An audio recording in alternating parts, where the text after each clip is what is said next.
Hi folks, Joe Bongiovanni here from the Kettle Pond Institute, and I'm in Chicago at the American Monetary Institute Conference on Monetary Reform. And I'm here today with Dr. Joseph Huber. Dr. Huber, thanks very much for sitting down with me and having this little conversation. And Dr. Huber is a professor of economic sociology at Martin Luther University in Germany, and Dr. Huber is here from Berlin. So, Dr. Huber, if it's okay, I would like to do a little discussion about the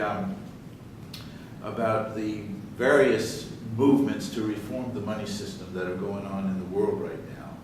And my view is to have been found out about the movement called Monetative in Europe.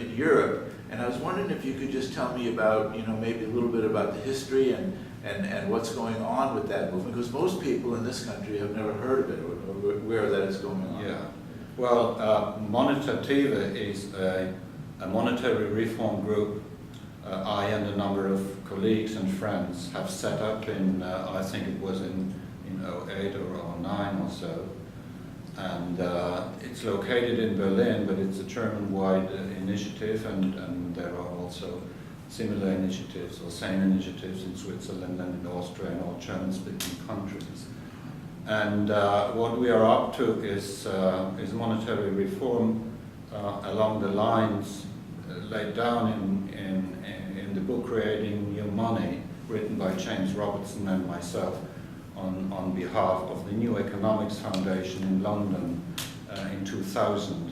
Perhaps I should briefly explain the name Monetative. The meaning of it is the monetary power in analogy to the legislative power, the executive power, and the judiciary.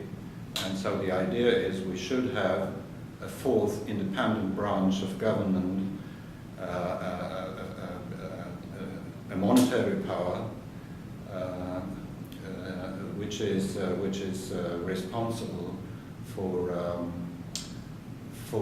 the currency and for issuing the currency and for taking in the seigniorage from creating new money. The seigniorage meaning the profit that accrues from creating and spending or lending new money into circulation. Right. And so, in terms of the receptiveness or the effectiveness of the Monetative movement, how would you characterize the ordinary either press person, media person's response, or the politicians' response to a proposal of something like that? Well, it's certainly.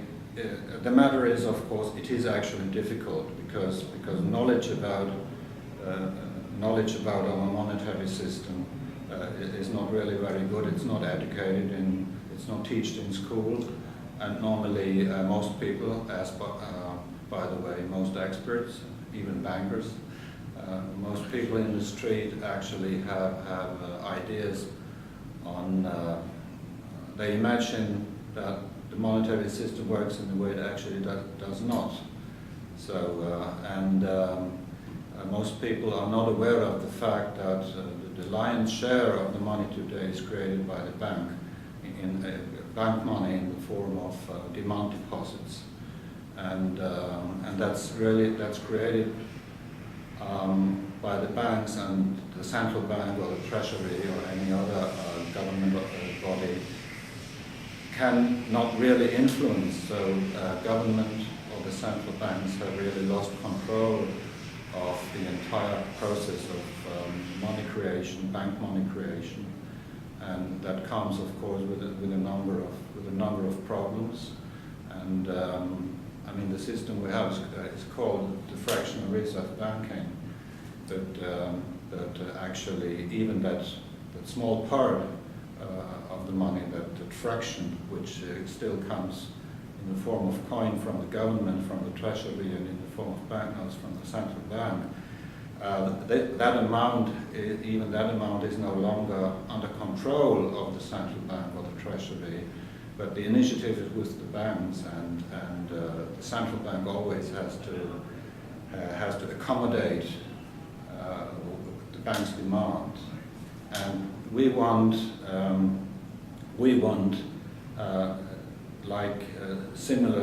very similar and close and befriended initiatives in the UK, like Positive Money, or in the United States, like the American Monetary Institute. What we want is in line with traditional currency teachings as opposed to banking teachings, that the power, the monetary prerogative is taken back into public hands and is no longer in the hands of private banks. Okay.